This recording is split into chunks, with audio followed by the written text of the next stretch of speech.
499 pazienti in totale presenti nelle terapie intensive del Veneto.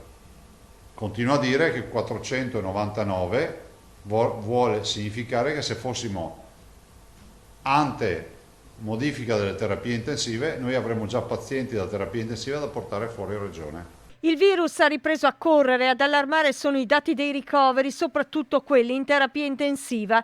Non nasconde la preoccupazione il presidente Zaia. I modelli previsionali indicano che rischiamo di arrivare a 300 persone in terapia intensiva per il Covid a fine marzo, proprio come un anno fa.